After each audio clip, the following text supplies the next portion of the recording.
Hello everyone, welcome to the new word with height in thinking. तो दोस्तों, आज हम हाइड्रोकार्बन और जीओसी के 10 क्वेश्चन डिस्कस करेंगे और ये 10 क्वेश्चन अलग अलग वैरायटी के हैं। आपको 10 कॉन्सेप्ट सिखाएंगे, है ना। तो कभी भी क्वेश्चन जब भी प्रैक्टिस करो क्लैरिफिकेशन के लिए आप अलग अलग वैरायटी के क्वेश्चन कर लो, है ना। ये 10 क्वेश्चन कर लोगे तो आप इस 10 क्वेश्चन से अलग अलग अगर 10 क्वेश्चन किए हो, है ना, 10 कॉन्सेप्ट सीखोगे तो इससे 50 क्वेश्चन सॉल्व आप कर सकते हो, ठीक है।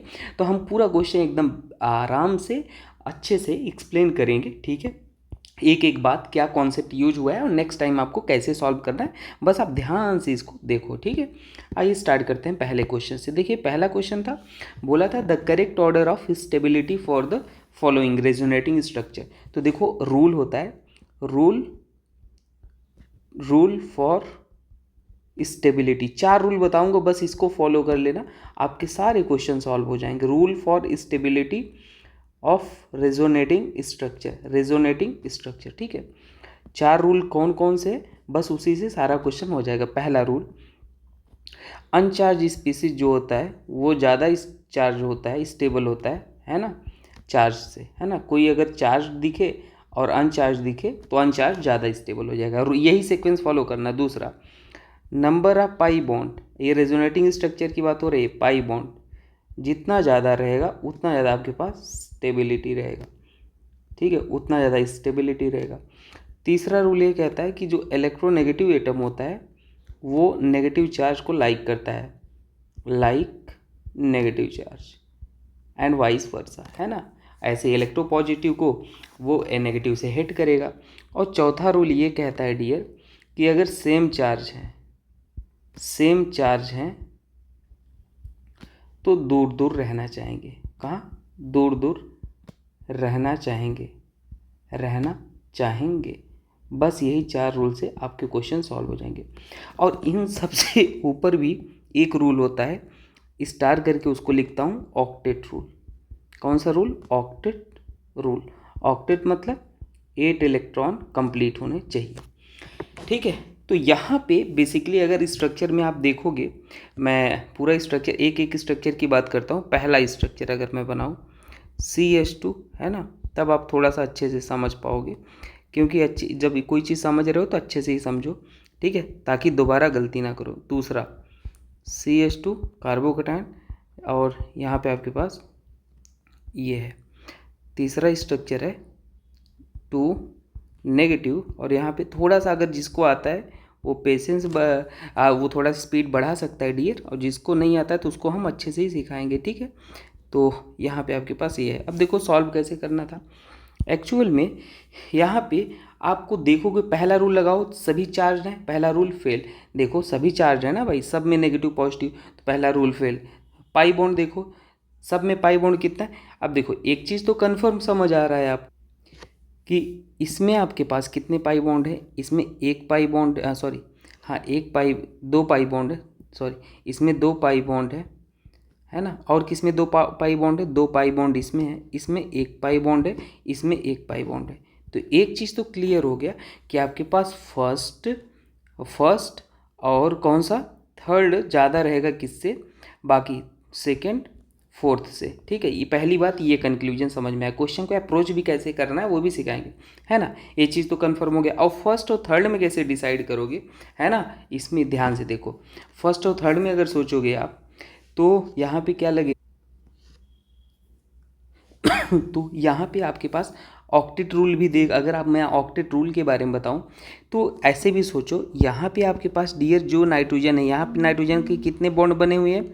4 बॉन्ड बने हैं। देखो 1 2 3 4। तो अगर 4 बॉन्ड बने हुए हैं तो एक बॉन्ड में 2 इलेक्ट्रॉन होते हैं, तो 4 बॉन्ड में 8 इलेक्ट्रॉन हो जाएंगे, है ना।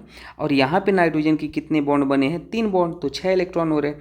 यहाँ पर भी 4 बॉन्ड बने हैं, दिख रहा है आपको, तो ऑक्टेट रूल भी कंप्लीट हो रहा है। और यहाँ पे 3 बॉन्ड बने हुए हैं, समझ आ रहा है। यहाँ पे 4 बॉन्ड बने हुए हैं, यहाँ पे 3, और यहाँ पर भी 4, और यहाँ पर भी 3, तो ऑक्टेट भी कंप्लीट हो रहा है। बात आता है इलेक्ट्रोनेगेटिविटी वाली, है ना, ये तीसरा पॉइंट। यहाँ पे अगर देखोगे तो नाइट्रोजन के ऊपर नेगेटिव है, फर्स्ट और थर्ड में डिसीजन लेना। और यहाँ पे कार्बन के ऊपर नेगेटिव है और नाइट्रोजन पे पॉजिटिव है, जबकि नेगेटिव चार्ज कौन पसंद करेगा, इलेक्ट्रोनेगेटिव एटम।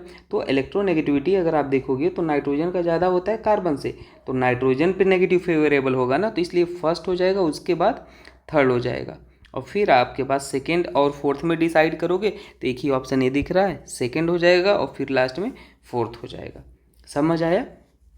तो बस ये सेकेंड क्यों हुआ पता है, क्योंकि नाइट्रोजन पे भी यहाँ पे नेगेटिव दिख रहा है और फोर्थ में पॉजिटिव है, तो उसके बाद सेकेंड और उसके बाद फोर्थ। तो ये आपके पास ओवरऑल स्टेबिलिटी ऑर्डर हो गया। ठीक है, तो ये रहा कॉन्सेप्ट। अब आप नेक्स्ट टाइम गलती नहीं करोगे। ऑक्टेट को भी पहले देख लिया करो, ठीक है। अब देखो correct order of stability of carbanion. तो देखो स्टेबिलिटी ऑफ कार्बन आयन जब बात हो, stability of carbanion, stability of carbanion dear जो होता है ना, वो डायरेक्टली प्रोपोर्शनल होता है -I -M, है ना, -H। और कभी अगर आपको इनमें भी डिसीजन लेना हो, इंडक्टिव लगेगा, हाइपर कंजुगेशन या रेजोनेंस, तो सबसे पहले एरोमेटिसिटी चेक करना, फिर रेजोनेंस, फिर हाइपर कंजुगेशन, फिर इंडक्टिव। ठीक है, ये हो जाएगा अगर इसमें डिसीजन लेना हो तो देखो भाई आपके पास 3 स्ट्रक्चर गिवन थे, मैं यहाँ पे इसको ड्रॉ कर लेता हूँ, फिर आपको अलग से बताता हूँ। देखो बेंजीन पे OCH3। अब आपको थोड़ा बहुत +M -M का आइडिया होना चाहिए। अगर दिक्कत होती है तो मेरा GOC का लेक्चर देख लेना, 22-23 लेक्चर है, ज़िंदगी में प्रॉब्लम नहीं होगा, हर क्वेश्चन सॉल्व कर लोगे। ठीक है, तो वो लेक्चर ज़रूर देख लेना। तो और किसी को ऑर्गेनिक भी पढ़ने में अगर दिक्कत होती है तो फर्स्ट लेक्चर देख लोगे ना, तो आपको समझ आएगा ऑर्गेनिक पढ़ा कैसे जाता है। क्योंकि GOC ऑर्गेनिक केमिस्ट्री में मेन रोल होता है ना कनेक्टिविटी, और वो कनेक्टिविटी से नहीं पढ़ोगे तो ज़िंदगी में नहीं समझ आएगा। तो पहले लेक्चर आप देखोगे उसमें मैं पूरा समरी बताया हूँ, एक फ्लो चार्ट बनाया हूँ कैसे पढ़ा जाता है ऑर्गेनिक। अब देखो यहाँ पे ये कौन सा इफेक्ट लगा रहा है, +M OCH3, यहाँ पे कोई ग्रुप नहीं लगा है, और ये आपके पास -I और -M है ना, तो ये तो हेट करेगा, कार्बन आयन हेट करेगा, यहाँ पे हेट करेगा और यहाँ पे लाइक करेगा, है ना। तो फर्स्ट में अपने पास जो हो जाएगा ये फर्स्ट नंबर हो जाएगा, और सेकंड हो जाएगा ये हो जाएगा, और थर्ड ये हो जाएगा। ठीक है, तो बस यही हो गया भाई, ऑर्डर ही लिख लो यहाँ पे ऐसे। तो ये हो गया स्टेबिलिटी ऑर्डर। ठीक है, तो अगर कभी आपको लगे तो आप उसे GOC पूरा देख लो, समझ आ जाएगा, है ना, डाउट लगे तो। और दोस्तों अगर आप JEE या नीट की तैयारी कर रहे हो तो नीट वालों के लिए सबसे पहले मैं बता दूं जल्दी से कि नीट 2025 का जो पेपर हुआ है 99% वही क्वेश्चन आए थे। इसका प्रूफ है जो हमने 2 महीने में कराया था, 2 मंथ में। इसका प्रूफ यूट्यूब पे मैंने डाला है, आप देख लो, है ना। 3 स्टेप स्टडी मैंने कराया था उस टाइम, है ना, गेस्ट पेपर वगैरह सब कुछ दिया था, लगभग 1000 क्वेश्चन 2 महीने में करा दिए थे, है ना। और वही क्वेश्चन आए हैं, उससे बाहर कुछ नहीं है दोस्तों, आप जो साल भर पढ़ते हो। तो अभी तो और JEE वाले भाई जो हमने कराया था पूरा नहीं करा पाए थे, जो कराया था वो सारे आए हैं, है ना। आप देख लो चाहे तो यूट्यूब पे वीडियो है। और मैं आपको एक चीज़ और बता देना चाहता हूँ, अभी 1 साल पहले से कंटेंट रेडी हो रहा है ना। अब दिसंबर में हम लोग कुछ भयंकर करने वाले हैं। सोचो 2 महीने में अगर पूरा कंटेंट अपन ने आउट कर दिया, आउट मतलब कि गेस कर लिया, है ना, प्रेडिक्ट कर लिया पूरा PYQ पैटर्न देख के, तो अभी क्या होने वाला भयंकर। तो दिसंबर में कंटेंट रेडी हो जाएगा, फिर मैं अनाउंसमेंट करूँगा, है ना। इस बार 4-5 महीने पहले आपको मिल जाएगा सब कुछ, उतना ही करना है।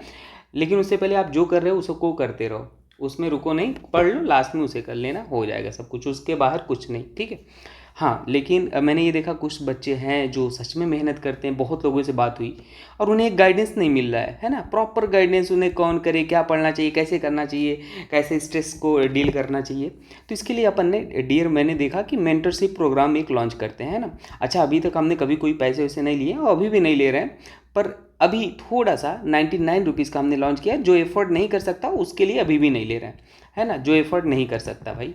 तो ये 99 रुपीज़ का हमने लॉन्च किया, तो इसमें अपन आपसे 1 साल तक जुड़े रहेंगे, प्रॉपर गाइडेंस देंगे कैसे क्या करना है क्या नहीं। आपको हमेशा हम लोग 1-to-1 इंटरेक्शन होगा, है ना, तो कुछ भी आप बात कर सकते हैं। तो लिंक डिस्क्रिप्शन में दे दूंगा, व्हाट्सअप में आप मैसेज करना, फिर आपको जो ग्रुप है उसमें मेंटरशिप उसमें ज्वाइन कर दूंगा, है ना। आप 99 रुपीज़ आप पे कर देना। और अगर जेन्युइनली आप नहीं अफोर्ड कर सकते, सच में ये फ्री है ना। अभी तक हमने कोई पैसा नहीं लिया, लेकिन दोस्तों अगर मेहनत कर रहे हैं तो थोड़ा तो एक्सपेक्ट करते हैं अपन।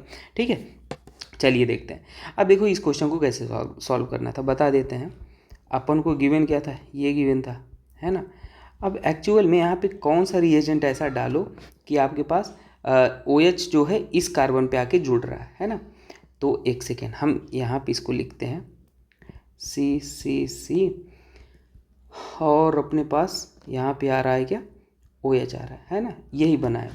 तो यहाँ पे अगर आप दोस्तों थोड़ा ध्यान से अगर देखो तो अगर इसको हम तोड़ेंगे, है ना, वही एडिशन रिएक्शन कराओ, एक बार ऐसे एक बार ऐसे, तो एक्चुअल में कार्बोकटायन दो जगह पॉसिबल है बनना, है ना। कॉन्सेप्ट ऑफ एरो ये कहता है एरो ऐसे चला तो हेड पार्ट पे नेगेटिव, टेल पार्ट पे पॉजिटिव। तो अपने पास किधर आ जाएगा, अगर हमने मान लो दोनों तो कार्बोकटायन, एक कार्बोकटायन इधर आएगा और एक कार्बोकटायन अपने पास सभी बना लेते हैं, एक कार्बोकटायन इधर आएगा। ये हो गया 3 डिग्री और ये हो गया 2 डिग्री कार्बोकटायन।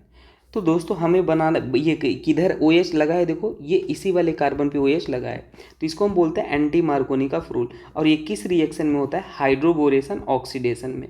हाइड्रोबोरेशन ऑक्सीडेशन क्या होता है, जब भी B2H6 या BH3 ट्वाइस भी लिखा आता है THF के प्रेजेंस में, है ना, और ये भी लिखा होता है वर्कअप के लिए H2O गिवन हो, ठीक है, H2 हाइड्रोजन परऑक्साइड और NaOH, तो वहाँ पे यही हो जाता है एंटी मार्कोनिकॉफ रूल बस, और आपको ये OH यहाँ पे जुड़ जाएगा। तो ऑप्शन नंबर कौन सा हो जाएगा, ये हो जाएगा, ठीक है। आइए नेक्स्ट क्वेश्चन को सॉल्व करते हैं।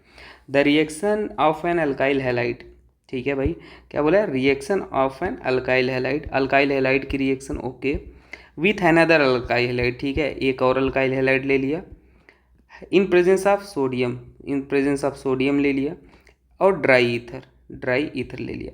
कौन सी रिएक्शन हो जाएगी भाई, वुडज रिएक्शन हो जाएगी। इसको क्या बोलते हैं, वुडज रिएक्शन बोलते हैं। और वुडज रिएक्शन में क्या होता है, ये आपके पास टूटता है, ये टूटता है, और R से R अपन जुड़ते हैं, बस यही हो जाएगा वुडज रिएक्शन, ठीक है।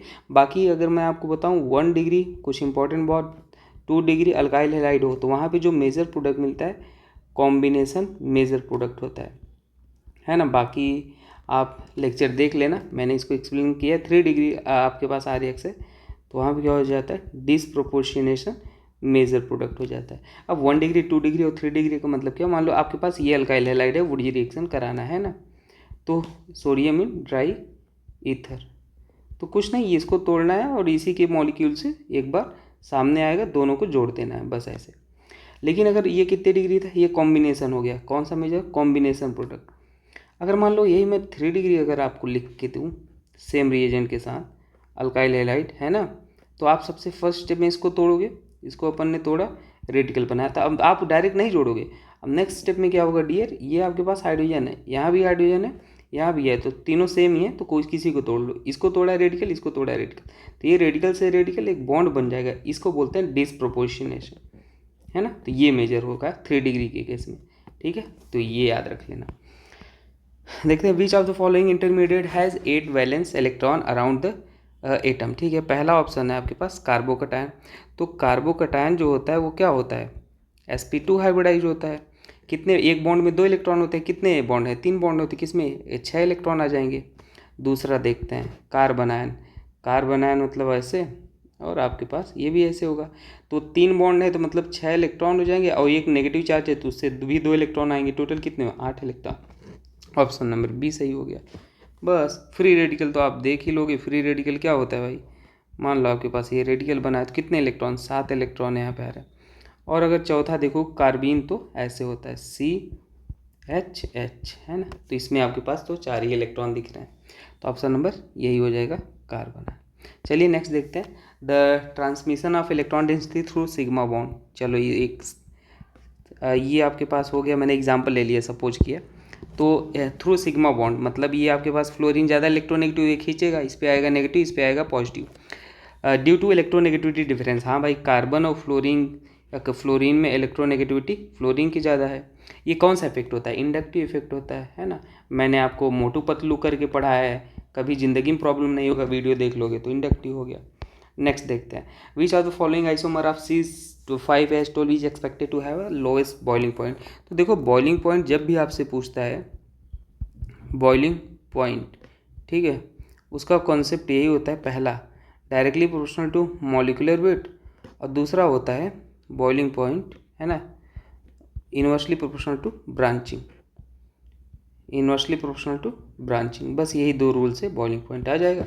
अब यहाँ पे देखो, अगर मैं बनाऊँ, पहला ऑप्शन आप एन पेंटेन था, तो पेंटेन 5 कार्बन है, 1 2 3 4, सारे सिंगल बॉन्ड, एन लगा है ना, सारे सिंगल बॉन्ड। दूसरा आप बनाओ 2 मिथाइल ब्यूटेन, तो 1 2 3 4 ब्यूटेन होगा और 2 पे मिथाइल। तीसरा हो गया 2,2 डाई मिथाइल प्रोपेन, तो 1 2 3 और 2,2 पे डाई मिथाइल, तो 1 और यहाँ पे आ गया। चौथा अपने पास क्या था, चौथा भी साइक्लोपेंटेन, साइक्लोपेंटेन था ना, तो साइक्लोपेंटेन अपन बना लेते हैं भाई, यही हो जाएगा। अब देख लो भाई, सब में 5 कार्बन है, यहाँ भी 5 कार्बन, मॉलिक्यूलर वेट तो सेम आएगा, यहाँ भी 5 कार्बन, यहाँ भी 5 कार्बन, यहाँ भी 5 कार्बन। वो फिर यहाँ पे देखो ब्रांचिंग देख लेते हैं, यहाँ पे 0 ब्रांच, यहाँ पे ब्रांच देखो, अगर ब्रांच देखोगे इस कार्बन से देखो तो 3 ब्रांच, कितना 3 ब्रांच, और यहाँ से इस कार्बन से देखो तो कितना 4 ब्रांच, 4 ब्रांच। तो 4 ब्रांच मतलब क्या हो जाएगा, lowest boiling point, lowest boiling point. Option number हो गया कौन सा, ये सी, ये थर्ड हो जाएगा। ठीक है, तो बस वो ब्रांचिंग ज़्यादा है तो boiling point lowest. Hydrocarbon with formula इतना gives only 1 monochloro derivative the hydrocarbon. तो देखो बेसिकली अगर ये बताना क्या चाह रहा है, आपके पास कोई भी मान लो हाइड्रोकार्बन है, मान लो आपके पास कौन सा हाइड्रोकार्बन है, ये है, ऐसे लिए। अब यहाँ पे जब आप Cl2H इंटू म्यू लाई के प्रेजेंस में रिएक्शन कराते हो, तो जितने डिफरेंट हाइड्रोजन है, एक हाइड्रोजन ये है ना, एक हाइड्रोजन है डिफरेंट, अभी डिफरेंट नहीं बना रहा मैं, जितने डिफरेंट हाइड्रोजन है उतने प्रोडक्ट बनते हैं, है ना। तो यहाँ पे कितने डिफरेंट, ये और ये तो सेम ही है, और ये अपने पास अलग है, और ये अलग है, ये अलग है, तो टोटल कितने आएंगे यहाँ पे प्रोडक्ट, 4 आएगा, है ना।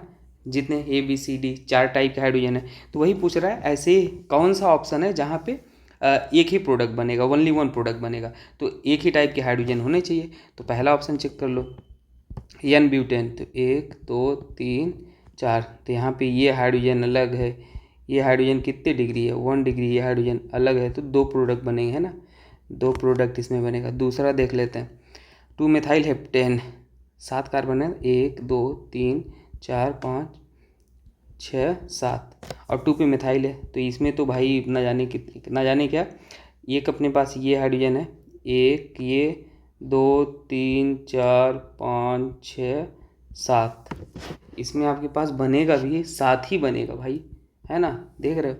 और तीसरा देख लो 2,2,3 ट्राई मिथाइल ब्यूटेन था, तो 1 2 3 4 और 2 पे अपने पास क्या लगा था, 2,2 डाई मिथाइल लगा दिया, और 3 पे भी मिथाइल। तो यहाँ पर भी आपके पास बहुत सारे, ये वाले तो सेम ही है, एक एक इसको, ये हाइड्रोजन सेम ही है, 2 और ये 3, ये भी सेम है, तो टोटल आपके पास 3 आयंस में मिलेंगे, है ना। अब चौथा देख लेते हैं टेट्रा मिथाइल ब्यूटेन, तो 1 2 3 4, 2,2 पे तो 1 2 मिथाइल, 2,2 2 बार है, और 3,3 भी 2 बार है, तो बस यहाँ पे देखो जो हाइड्रोजन है सारे सेम है, एक एक एक, है ना, ये भी वही है, ये भी वही है, ये भी, तो अपने पास यही ऑप्शन है फोर्थ वाला जिसमें एक ही प्रोडक्ट मिलेगा। ठीक है, आइए नेक्स्ट देखते हैं, among the following compound the correct order of electrophilic reagent. तो ये बोल रहा है, मैं आपको इसका मतलब समझा देता हूँ। ये बोल रहा है मान लो अगर आपके पास एक बेंजीन होता है ना, मैं सिंपल बोलूँ, rate of electrophilic substitution reaction, rate of electrophilic substitution reaction directly proportional two electron donating group, directly proportional two electron donating group, जितना ज़्यादा इलेक्ट्रॉन डोनेटिंग उतना ज़्यादा रेट।